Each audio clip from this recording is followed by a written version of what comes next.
नमस्कार जोहार, मैं अनन्या झा और आप देख रहे हैं न्यूज झारखंड। वक्त हो चला है झारखंड की तमाम बड़ी खबरों को जानने का और उनसे अपडेट होने का। तो चलिए जानते हैं झारखंड की तमाम बड़ी खबरों को फटाफट अंदाज में। इससे पहले अगर आपने हमारे चैनल को सब्सक्राइब नहीं किया है तो हमारे चैनल को सब्सक्राइब करें, साथ ही बेल आइकन को प्रेस करें ताकि झारखंड से जुड़ी हर बड़ी अपडेट आप तक पहुंचती रहे। चलिए शुरुआत करते हैं झारखंड की सबसे बड़ी और महत्वपूर्ण खबर से। पूर्व केंद्रीय मंत्री अर्जुन मुंडा के भाई भीमसेन मुंडा का निधन, सीएम हेमंत ने जताया शोक। पूर्व केंद्रीय मंत्री अर्जुन मुंडा के बड़े भाई भीमसेन मुंडा का आज सुबह स्वर्गवास हो गया। इसकी जानकारी अर्जुन मुंडा ने अपने सोशल मीडिया के जरिए दी। उन्होंने लिखा है कि व्यथित मन से बताना पड़ रहा है कि मेरे अभिभावक, मेरे बड़े भाई आदरणीय भीमसेन मुंडा हमारे बीच नहीं रहे। यह पीड़ा असहनीय है और उनकी कमी को पूरा कोई नहीं कर सकता। वे लंबे समय से बीमारी से संघर्ष कर रहे थे और आज प्रातः हम सभी को छोड़कर चले गए। वहीं भीमसेन मुंडा के निधन पर मुख्यमंत्री हेमंत सोरेन ने भी शोक जताया है। इसे लेकर सीएम हेमंत ने अपने सोशल मीडिया हैंडल एक्स पर एक पोस्ट साझा किया है। इस पोस्ट में सीएम ने लिखा है कि राज्य के पूर्व मुख्यमंत्री अर्जुन मुंडा के भाई भीमसेन मुंडा के निधन की सूचना मिलने से मन व्यथित है। शोक संतप्त परिवार के प्रति गहरी संवेदना व्यक्त करता हूं एवं मरांग गुरु से दिवंगत आत्मा को शांति प्रदान करने की कामना करता हूं। रांची के बुढ़मू में टीएसपीसी ने लोगों से की मारपीट, बंद कराया बाजार, इलाके में दहशत। रांची के बुढ़मू थाना क्षेत्र के उमेडंडा गांव को उग्रवादी संगठन टीएसपीसी के पहाड़ी जी दस्ता ने मंगलवार को बंद कराया। जानकारी के अनुसार सोमवार रात में पहाड़ी जी दस्ता के सदस्य उमेडंडा पहुंचे और दुकानदारों के साथ मारपीट की। उग्रवादियों ने हथियार का भय दिखाया और मंगलवार को दुकान बंद करने के लिए कहा। दस्ते की धमकी के बाद से मंगलवार सुबह से ही उमेडंडा में सन्नाटा पसरा हुआ है। सभी दुकान बंद है और रास्ते में एक भी गाड़ी नहीं चल रही है। सूचना पाकर थाना प्रभारी रितेश कुमार पुलिस बल के साथ उमेडंडा पहुंचे और दुकानदारों से दुकान खोलने का आग्रह किया, लेकिन भयभीत दुकानदार दुकान खोलने के लिए तैयार नहीं हुए। उमेडंडा में स्थित इंडियन बैंक भी बंद है। उमेडंडा में स्थिति को सामान्य बनाने के लिए पुलिस प्रशासन प्रयास कर रही है। पुलिस बल उमेडंडा में गश्ती कर रही है। पहाड़ी दस्ता के सदस्यों ने उमेडंडा बंद क्यों किया है, इसका अभी तक कुछ पता नहीं चल सका है। फिलहाल पुलिस प्रशासन हालात को सामान्य करने के लिए प्रयास कर रही है, लेकिन इस घटना के बाद से पूरे इलाके में दहशत का माहौल है। झारखंड के पारा शिक्षकों के मानदेय से ईपीएफ कटौती शुरू, दिसंबर से मिलेगा फायदा। झारखंड के पारा शिक्षकों के नवंबर महीने के मानदेय से ईपीएफ कटौती की प्रक्रिया शुरू हो गई है। शिक्षकों के मानदेय से 13% यानी 1950 रुपए की कटौती होगी, जबकि सरकार भी 13% यानी 1950 रुपए योगदान देगी। जिन पारा शिक्षकों का यूनिवर्सल अकाउंट नंबर जनरेट हो चुका है, उनका मानदेय जारी कर ईपीएफ की पहली किस्त काटी जाएगी। स्कूली शिक्षा एवं साक्षरता विभाग ने अब तक 58,047 पारा शिक्षकों में से 37,815 शिक्षकों का यूएएन नंबर जनरेट कर लिया है। वहीं जिनका नहीं हुआ है, अगले 15 दिनों में यूएएन जनरेट कर उनका मानदेय ईपीएफ कटौती के साथ जारी किया जाएगा। दिसंबर के दूसरे सप्ताह तक नवंबर के मानदेय के भुगतान की संभावना है। झारखंड शिक्षा परियोजना परिषद ने जिलों से यूएएन जनरेट करने की रिपोर्ट मांगी है ताकि प्रक्रिया जल्द पूरी हो सके। पारा शिक्षकों को 1,000 रुपए मानदेय बढ़ोतरी का लाभ भी नवंबर या दिसंबर से दिया जाएगा। यह बढ़ोतरी विधानसभा चुनाव के कारण अटकी हुई थी। वित्तीय वर्ष 2024-25 में किसानों से 6 लाख मीट्रिक टन धान की होगी खरीदारी, 15 से शुरू होगी प्रक्रिया। झारखंड सरकार इस बार किसानों से 6 लाख मीट्रिक टन धान की खरीदारी करेगी। धान खरीदारी की प्रक्रिया 15 दिसंबर से शुरू होगी। इससे पहले कैबिनेट धान की खरीदारी के लिए 60 करोड़ रुपए की स्वीकृति दे चुकी है। इस बार खाद्य सुरक्षा योजना के लिए 2.3 लाख मीट्रिक टन और सेंट्रल पुल के लिए 3.7 लाख मीट्रिक टन धान की खरीदारी की जाएगी। किसानों को धान बेचने के दौरान प्रति क्विंटल 2400 से 2,420 रुपए दिए जाएंगे। सामान्य धान के लिए प्रति क्विंटल 2400 रुपए और ग्रेड ए धान के लिए 2,420 रुपए मिलेंगे। इसमें प्रति क्विंटल 100 रुपए का बोनस भी जोड़ा गया है। बता दें कि वित्तीय वर्ष 2023-24 में 25,357 किसानों से 1.70 लाख मीट्रिक टन धान की खरीदारी हुई थी। पलामू में नाबालिग के साथ दुष्कर्म, किशोरी की हालत गंभीर। पलामू जिले के हुसैनाबाद थाना क्षेत्र में एक नाबालिग किशोरी के साथ दुष्कर्म का मामला सामने आया है। किशोरी की हालत गंभीर है और उसे सदर अस्पताल मेदिनीनगर रेफर कर दिया गया है। वहीं घटना की सूचना मिलने के बाद पुलिस ने पीड़ित का बयान दर्ज कर लिया है और आरोपी को गिरफ्तार के लिए छापेमारी कर रही है। जानकारी के मुताबिक हुसैनाबाद थाना क्षेत्र के गाँव में खेत से जबरन कुछ दूरी पर ले जाकर एक 11 वर्षीय किशोरी के साथ दुष्कर्म किया गया। यह घटना सोमवार देर शाम की बताई जा रही है। इस बारे में पीड़िता की मां ने बताया कि वह घर में पढ़ाई कर रही थी। पढ़ाई के बाद वह अपने पुराने घर के पास धनिया की पत्ती लेने के लिए खेत में गई थी। इसी बीच गांव के एक युवक ने उसे खेत से जबरन कुछ दूरी पर ले जाकर दुष्कर्म किया और धमकी दी, अगर घर पर किसी को बताया तो ठीक नहीं होगा। घर लौटने पर वह काफी डरी सहमी हुई थी। देर रात जब उसे दर्द होने लगा तो उसने बताया कि रवि कुमार ने गलत काम किया है। किशोरी रात भर दर्द से तड़पती रही। आज मंगलवार सुबह परिजनों ने उसे हुसैनाबाद अनुमंडलीय अस्पताल में भर्ती कराया। चिकित्सकों ने प्राथमिक उपचार के बाद जब पीड़िता की स्थिति में सुधार नहीं आया तो उसे सदर अस्पताल मेदिनीनगर रेफर कर दिया।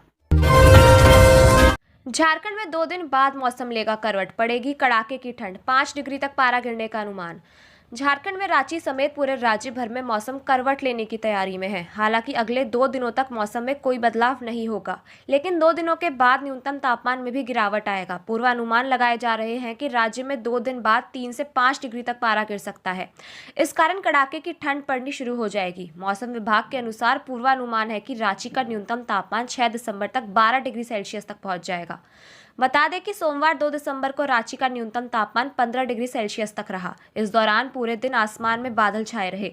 हालांकि कुछ मिनटों के लिए बीच बीच में धूप निकली, लेकिन फिर थोड़ी ही देर में बादल छाते रहे। बहरहाल बादल छाए रहने के कारण लोगों को ठंड से थोड़ी राहत मिली, लेकिन सुबह और शाम में सभी ने ठंडक का एहसास किया। मौसम विभाग ने कहा कि मंगलवार से रांची का न्यूनतम तापमान 14 डिग्री सेल्सियस तक पहुंच जाएगा। इसके साथ ही तापमान गिरने का सिलसिला जारी रहेगा। मौसम विज्ञान केंद्र ने पूर्वानुमान लगाया है कि झारखंड में 3 से लेकर 8 दिसंबर तक सुबह के समय हल्के से मध्यम दर्जे तक का कोहरा या धुंध देखने को मिलेगा। वहीं 4 दिसंबर तक आंशिक बादल भी छाए रहेंगे। इस कारण राज्य में मौसम शुष्क रहेगा, लेकिन 4 दिसंबर के बाद से केवल सुबह में धुंध दिखाई देगी। इसके बाद आसमान साफ हो जाएगा, साथ ही ठंड भी बढ़ेगी। बिजली दर 2.60 प्रति यूनिट बढ़ाने का प्रस्ताव। राज्य में बिजली की दरों में वृद्धि हो सकती है। झारखंड बिजली वितरण निगम ने अपना वार्षिक टैरिफ प्रस्ताव सोमवार को राज्य विद्युत नियामक आयोग के समक्ष पेश किया है।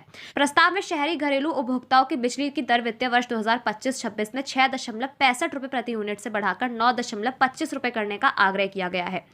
विद्युत नियामक आयोग अब इस प्रस्ताव का मूल्यांकन करेगा और प्रमंडलवार जन सुनवाई करेगा। इस दौरान उपभोक्ताओं की राय ली जाएगी। उसके बाद आयोग जरूरत के अनुसार बिजली की दर बढ़ाने पर फैसला लेगा। पिछली बार 30 सितंबर को जारी टैरिफ ऑर्डर में बिजली की दरों में आयोग ने कोई भी बढ़ोतरी नहीं की थी। आयोग ने दर बढ़ाने से संबंधित प्रस्ताव को खारिज कर दिया था। जेबीवीएनएल ने अपनी टैरिफ पिटीशन में करीब 13,000 करोड़ रुपए का वार्षिक रिसोर्स गैप बताया है, यानी बिजली खरीदने और बेचने में वार्षिक राजस्व की इतनी कमी रह गई। इसकी भरपाई के लिए बिजली की दर में करीब 40% की बढ़ोतरी करने का प्रस्ताव दिया गया है। धनबाद में मरीज की मौत पर अस्पताल में हंगामा, परिजनों ने डॉक्टर पर लगाया लापरवाही का आरोप, जांच के आश्वासन पर माने। धनबाद में भारत कॉकिंग कोल लिमिटेड के केंद्र चिकित्सालय में मंगलवार को जमकर हंगामा हुआ। यहां एक महिला मरीज की मौत के बाद उसके परिजनों ने डॉक्टर पर इलाज में लापरवाही बरतने का आरोप लगाया है। आक्रोशित परिजनों ने डॉक्टर और अस्पताल स्टाफ के खिलाफ खूब नारेबाजी की। पुटकी निवासी और बीसीसीएल कर्मी रविंद्र हेम्ब्रम की पत्नी लक्ष्मी देवी को 26 नवंबर को निमोनिया के इलाज के लिए केंद्र चिकित्सालय में भर्ती कराया था। मंगलवार सुबह उनकी मौत हो गई। परिजनों ने आरोप लगाया है कि अस्पताल प्रशासन की लापरवाही के कारण लक्ष्मी देवी की जान चली गई है। इधर मरीज की मौत की खबर सुनने के बाद उनके परिजनों ने अस्पताल परिसर में जोरदार हंगामा किया। गुस्से में आए परिजन डॉक्टर और अस्पताल स्टाफ के खिलाफ नारेबाजी करने लगे। अस्पताल प्रशासन के बार बार समझाने के बाद भी परिजन शांत नहीं हुए और स्थिति तनावपूर्ण होती चली गई। अस्पताल प्रबंधन ने मामले की गंभीरता को देखते हुए तुरंत सरायढेला पुलिस और सीआईएसएफ को सूचित किया। पुलिस और सुरक्षा बलों ने मौके पर पहुंचकर स्थिति को नियंत्रित किया और अधिकारियों ने हंगामा कर रहे परिजनों से बात कर उन्हें समझाने की कोशिश की और मामले की जांच का आश्वासन दिया। अस्पताल प्रशासन ने परिजनों से वादा किया है कि पूरे मामले की गहन जांच की जाएगी। दोषी पाए जाने पर आवश्यक कार्रवाई की जाएगी। डुमरी विधायक जयराम महतो घायल, समर्थकों की आतिशबाजी में हुई चोटिल। झारखंड के बोकारो में रविवार को जेएलकेएम अध्यक्ष सह डुमरी विधायक जयराम महतो समर्थकों की आतिशबाजी के दौरान घायल हो गए। जयराम महतो 1 दिसंबर को बोकारो के जैना मोड़ की प्रजापति धर्मशाला में बैरमो विधानसभा चुनाव को लेकर आयोजित समीक्षा की बैठक में हिस्सा लेने आ रहे थे। घटना आतिशबाजी के दौरान जयराम के करीब पटाखा फटने से हुई। इसमें जयराम के बाल झुलस गए और सिर के दाएं हिस्से में थोड़ी चोट लगी। मिली जानकारी के अनुसार धर्मशाला आने की कड़ी में जयराम जैना मोड़ स्थित बाबा तिलका मांझी चौक पर पहुंचे। यहां भारी संख्या में उनके समर्थक मौजूद थे। जयराम तिलका मांझी की प्रतिमा पर माल्यार्पण कर उतर ही रहे थे कि समर्थकों द्वारा की जा रही आतिशबाजी की चपेट में आकर वह चोटिल हो गए। बताया जा रहा है कि पटाखा जयराम के बिल्कुल सामने फटा, जिससे वह असहज हो गए। वहीं घटना के थोड़ी देर बाद के लिए अफरा तफरी रही। हालांकि इस घटना के बाद जयराम रांची लौट गए। इस घटना के बाद जयराम के सहयोगी चिकित्सकों से दिखाने की बात कहकर उन्हें रांची ले आए। वहीं जयराम महतो ने स्थानीय नेताओं से समीक्षा बैठक कर जानकारी देने की बात कही है। इसकी जानकारी देते हुए प्रखंड अध्यक्ष रघु महतो और उत्पल महतो ने बताया कि जयराम विधायक समीक्षा बैठक के लिए आए थे, लेकिन पटाखा फटने की घटना में चोट लगने के कारण वे रांची चले गए।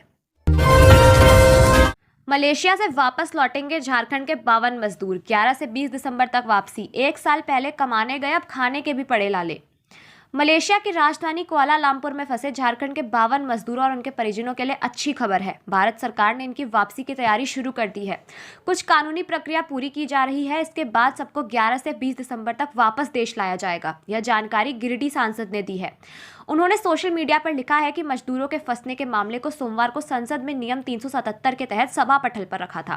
भारत सरकार ने संसद में बताया है सभी मजदूरों को मलेशिया की राजधानी कुआलालंपुर स्थित भारतीय दूतावास में रखा गया है। कुछ कानूनी प्रक्रिया पूरी की जा रही है। इसके बाद तय तिथि पर इन मजदूरों को देश वापस लाया जाएगा। मलेशिया में फंसे राज्य के 52 मजदूरों में सबसे अधिक मजदूर हजारीबाग के हैं। हजारीबाग जिले के टाटी झरिया के 16 और विष्णुगढ़ के 11 मजदूर शामिल हैं। इसके अतिरिक्त गिरिडीह जिले के बगोदर के 7, बोकारो के गोमिया के 18 हैं। इनके अलावा इनके साथ ओडिशा, उत्तर प्रदेश और तेलंगाना के मजदूर भी हैं। उनकी भी वापसी होगी।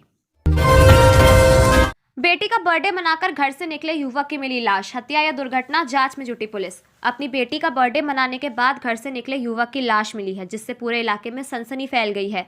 युवक की लाश जमुआ देवघर मुख्य मार्ग पर देवरी थाना क्षेत्र के पथराटंड के पास सड़क के किनारे मिली है। शव से महज 2.5 मीटर की दूरी पर उसकी बाइक भी पड़ी हुई मिली है। मृतक युवक की पहचान बिहार के चकाई थाना क्षेत्र के गुटिया गांव निवासी कारूराम के 21 वर्षीय पुत्र अजय कुमार के रूप में हुई है। मंगलवार की सुबह शव पर लोगों की नजर पड़ी, जिसके बाद पुलिस और परिजनों को खबर दी गई। घटना की सूचना पर देवरी थाना के सब इंस्पेक्टर उपेंद्र यादव मौके पर पहुंचे और लाश को कब्जे में लेकर छानबीन शुरू की। घटनास्थल पर मौजूद मृतकों के परिजनों का कहना है कि सोमवार की रात को अजय अपनी पुत्री का बर्थडे मना रहा था। बर्थडे मनाने के बाद देर रात को अजय घर से यह कहकर निकला कि वह मकटीहा जा रहा है। मंगलवार की सुबह उन्हें जानकारी मिली कि अजय की लाश सड़क के किनारे पड़ी हुई है। इधर अजय की मौत को लेकर सस्पेंस बरकरार है। कुछ लोग इसे दुर्घटना बता रहे हैं तो कुछ लोग हत्या की आशंका व्यक्त कर रहे हैं। देवरी थाना के सब इंस्पेक्टर उपेंद्र यादव का कहना है कि अभी लाश को कब्जे में लिया गया है। शव को पोस्टमार्टम करवाया जाएगा। उसके बाद यह साफ होगा कि अजय की मौत कैसे हुई है। राज्यपाल संतोष गंगवार ने दी परमवीर चक्र विजेता एल्बर्ट एक्का को श्रद्धांजलि, डॉक्टर राजेंद्र प्रसाद को भी किया याद। झारखंड के राज्यपाल संतोष कुमार गंगवार ने मंगलवार को राजभवन परिसर में शहीद लांस नायक अल्बर्ट एक्का को श्रद्धांजलि अर्पित की। बता दें कि 3 दिसंबर को परमवीर चक्र विजेता शहीद लांस नायक अल्बर्ट एक्का की पुण्यतिथि है। इसके साथ ही राज्यपाल ने देश के प्रथम राष्ट्रपति डॉक्टर राजेंद्र प्रसाद की जयंती पर भी उन्हें याद किया। राज्यपाल गंगवार ने उनके चित्र पर फूल चढ़ाकर श्रद्धा सुमन अर्पित किया। पाकुड़ में महिला के साथ रेप का प्रयास, जंगल में उठा ले गए 3 लड़के, 2 आरोपी पकड़ाए। झारखंड के पाकुड़ से एक बड़ी खबर सामने आ रही है। यहाँ एक महिला के साथ 3 लड़कों ने रेप का प्रयास किया। हालांकि इन लड़कों के गलत इरादे कामयाब नहीं हो पाए। महिला की आवाज सुनकर पहुंचे 2 लोगों ने 2 लड़कों को बंधक बना लिया, जिसके बाद पुलिस ने बंधक युवकों को गिरफ्तार कर न्यायिक हिरासत में भेज दिया है। बहरहाल मौके का फायदा उठाकर एक आरोपी भाग निकला। घटना मुफस्सिल थाना क्षेत्र की है। मिली जानकारी के अनुसार काशीला गाँव में एक मेला का आयोजन हुआ था। इसे देखने पीड़ित महिला अपने पति के साथ आई थी, लेकिन इसी बीच देर रात 3 युवक जबरन महिला को दुष्कर्म करने की नीयत से उठाकर जंगल की तरफ ले गए। मगर मेले में घूमने आए अन्य लोगों ने महिला के चिल्लाने की आवाज सुन ली। उन्होंने जब महिला के साथ छेड़खानी करते हुए युवक को देखा तो उन्हें पकड़ने की कोशिश की। इसमें 2 युवकों को ग्रामीण ने दबोचा, जबकि एक युवक भागने में सफल रहा। 14वीं हॉकी इंडिया सब जूनियर महिला राष्ट्रीय चैंपियनशिप 2024 महाराष्ट्र को 12-0 से रौंदकर सेमीफाइनल में पहुंचा झारखंड। 26 नवंबर से सिकंदराबाद में आयोजित 14वीं हॉकी इंडिया सब जूनियर महिला राष्ट्रीय चैंपियनशिप 2024 में मंगलवार को महाराष्ट्र को हराकर झारखंड की टीम सेमीफाइनल में पहुंच गई। महाराष्ट्र और झारखंड के बीच खेले गए क्वार्टर फाइनल मैच में झारखंड ने 12-0 गोल से इस मैच में शानदार जीत हासिल कर सेमीफाइनल मैच में अपनी जगह बनाई। इस मैच में गोल करने वाले खिलाड़ियों में लेवनी हेम्ब्रोम 5 गोल 16वें, 36वें, 39वें एवं 97वें मिनट में, श्रुति कुमारी 2 गोल 32वें, 39वें मिनट में, ठेकला होरो 2 गोल 42वें एवं 93वें मिनट में, रीना कुल्लू 1 गोल 48वें मिनट में, सुगुन सांगा 1 गोल 50वें मिनट में एवं पुष्पा मांझी 1 गोल 98वें मिनट में किए। मैच में झारखंड की लेवनी हेम्ब्रोम को मैच का सर्वश्रेष्ठ खिलाड़ी का पुरस्कार मिला। 6 दिसंबर को इस प्रतियोगिता का फाइनल मैच होगा। आलू की आग, बंगाल सरकार पर गुस्सा। पश्चिम बंगाल की ओर से आलू के परिवहन पर रोक लगाए जाने के बाद व्यापारियों ने गोदाम से आलू का उठाव बंद कर दिया है। व्यापारियों का कहना है कि सरकार आलू लदे ट्रकों को राज्य से बाहर जाने नहीं दे रही है। ऐसे में आलू का उठाव करने से उन्हें काफी नुकसान हो रहा है। ट्रकों में ही आलू सड़ जा रहा है। पश्चिम बंगाल पुलिस आलू लदे ट्रकों को झारखंड सीमा में प्रवेश करने नहीं दे रही है। 5 दिनों से यही स्थिति है। मैथन स्थित पश्चिम बंगाल और झारखंड के बॉर्डर पर डीबूडी चेकपोस्ट पर ही ट्रकों को रोक दिया जाता है। इसके कारण व्यापारियों का आलू फंस जा रहा है। इससे नाराज व्यापारियों ने गोदाम से आलू का उठाव बंद कर दिया है। व्यापारियों के अनुसार गोदाम से आलू के उठाव के साथ ही उनके पैसे लग जाते हैं या वापस नहीं होते हैं। पुलिस आलू बाहर ले जाने नहीं दे रही है। ऐसे में आलू सड़ जा रहा है और उन्हें नुकसान उठाना पड़ रहा है। ऊपर से परिवहन का भी पैसा खर्च हो रहा है। 4 दिनों से यही हो रहा है। आलू पर जब तक सरकारें ठोस निर्णय नहीं ले लेती, गोदाम से उठाव बंद रहेगा। उठाव बंद होने से अब चेकपोस्ट पर बंगाल से आलू लदे ट्रकों का आना लगभग बंद हो गया है। कांग्रेस विधायक इरफान का एकनाथ शिंदे पर तंज, बोले भाजपा ने आपको यूज एंड थ्रो किया। अपने बयानों को लेकर हमेशा सुर्खियों में रहने वाले कांग्रेस विधायक डॉक्टर इरफान अंसारी ने इस बार महाराष्ट्र की राजनीति में दिलचस्पी दिखाई है। उन्होंने महाराष्ट्र के सीएम एकनाथ शिंदे को निशाने पर लिया है। इरफान ने अपने सोशल मीडिया पोस्ट पर लिखा कि आदरणीय एकनाथ शिंदे साहब, आपने शिवसेना को तोड़ दिया, बेजान भाजपा को सहारा दिया, सरकार भी बनाई। अगर आपका साथ नहीं होता तो महाराष्ट्र में बीजेपी किसी जन्म में सरकार नहीं बना पाती। भाजपा के लोग पीएम मोदी की मन की बात सुनते हैं। आपकी मन की बात का कोई महत्व नहीं है। आपको भाजपा ने यूज एंड थ्रो किया। इससे पहले इरफान ने बीजेपी के पूर्व विधायक भानु प्रताप शाही को निशाने पर लिया था। उन्होंने कहा था कि आप चले थे मेरे घर पर बुलडोजर चलाने, लेकिन जनता ने आपका क्या हाल कर दिया। मगर मैं आपके जैसा नहीं हूं। मैं आपके घर पर बुलडोजर नहीं बल्कि यूपी में अन्याय और कट्टरता पर बुलडोजर चलाने निकल चुका हूं। जेईई एडवांस 18 मई को 2 पालियों में होगी परीक्षा। देश की सबसे प्रतिष्ठित इंजीनियरिंग प्रवेश परीक्षा जेईई एडवांस 2025 का आयोजन 18 मई 2025 रविवार को होगा। इसकी घोषणा सोमवार को आईआईटी कानपुर द्वारा जारी कर दी गई है। परीक्षा 2 पालियों में होगी। दोनों पारियां 3-3 घंटे की होगी। जेईई एडवांस 2024 में सर्वाधिक 1,80,200 छात्र शामिल हुए थे। इस वर्ष यह संख्या और भी अधिक हो सकती है, क्योंकि जेईई मेन में करीब 16 लाख विद्यार्थियों के शामिल होने की संभावना है और इनमें से टॉप 2.50 लाख छात्रों को एडवांस के लिए पात्र घोषित किया जाएगा। भौतिकी के शिक्षक सह जेईई एडवांस परीक्षा विशेषज्ञ आनंद जायसवाल ने बताया कि जेईई मेन परीक्षा का आयोजन एनटीए करती है, वही एडवांस के आयोजन की जिम्मेदारी पुरानी आईआईटी को दी जाती है। 3.95 करोड़ से पुल निर्माण, आगे रास्ता ही नहीं। गढ़वा में हाटू नदी पर होना है निर्माण, आगे सड़क का नामो निशान तक नहीं। मुख्यमंत्री ग्राम सेतु योजना के तहत विशेष प्रमंडल विभाग ने गढ़वा जिले के रमकंडा प्रखंड के चेटे गांव में हाटू नदी पर करीब 3.95 करोड़ की लागत से पुल निर्माण की स्वीकृति दे दी है। एक तरफ पलामू जिले के चैनपुर को जोड़ने वाली कच्ची सड़क है, वहीं दूसरी ओर खेत है। यहाँ तक दूसरी तरफ सड़क का नामो निशान तक नहीं है। ऐसे में सवाल उठने लगा है कि इस पुल को सड़क मार्ग से कैसे जोड़ा जाए। निर्माण स्थल की पड़ताल के दौरान पाया गया कि जिस जगह पर पुल निर्माण हो रहा है उस पुल के आगे सड़क ही नहीं है। वहीं किसानों के रैयती जमीन है। ग्रामीण बताते हैं कि रैयती जमीन अधिग्रहण को लेकर उनकी ओर से कोई सहमति नहीं ली गई है। ऐसे में विभाग ने पुल को सड़क से जोड़ने के मामले को नजरअंदाज करते हुए किस आधार पर पुल निर्माण की स्वीकृति प्रदान की है। ग्रामीणों ने कहा है कि पुल को टेढ़ा कहुआ गांव की सड़क से जोड़ने के लिए ग्रामीणों की सहमति पर बातचीत हो रही है, लेकिन अब सवाल उठने लगा है कि अगर रैयती जमीन को लेकर सभी रैयतों की सहमति नहीं बनी है तो इस पुल का कोई मतलब ही नहीं है। बजट की 70 योजनाओं की प्रगति की जानकारी लेने में जुटी सरकार। चालू वित्त वर्ष 2024-25 के बजट घोषणा में राज्य सरकार ने 72 योजनाओं को फोकस पॉइंट बनाया था। सरकार अब उन घोषणाओं की प्रगति का आकलन करने जा रही है। आगामी बजट बनाने से पहले सरकार यह जानना चाह रही है कि किन योजनाओं के लिए आगे कितनी राशि आवंटित करनी पड़ेगी। योजना एवं विकास विभाग ने ऊर्जा एवं स्वास्थ्य विभाग समेत 1.5 दर्जन से अधिक विभागों से रिपोर्ट मांगा है। विभागीय प्रधानों को 16 दिसंबर तक इस साल की बजट घोषणाओं पर की गई कार्यवाही का प्रतिवेदन देने को कहा है। रिपोर्ट आ जाने पर योजना एवं विकास विभाग उसे वित्त विभाग को भेजेगा। उधर वित्त विभाग भी वित्तीय वर्ष 2025-26 के लिए बजट के लिए विभागों से मांग पत्र भेजने का निर्देश दिया है। वित्त विभाग ने 11 दिसंबर तक विभागों से स्थापना बजट का आलेख मांगा है। योजना विभाग ने भी 7 जनवरी तक स्कीमों का योजना आलेख विभागों को देने को कहा है। मांग पत्र का आलेख आने के बाद विकास आयुक्त की अध्यक्षता में विभागीय प्रधानों की बैठक होगी। रांची पुलिस ने किया मोटरसाइकिल चोरी गिरोह का भांडाफोड़, 7 आरोपी गिरफ्तार, एक के पास मिला पिस्टल।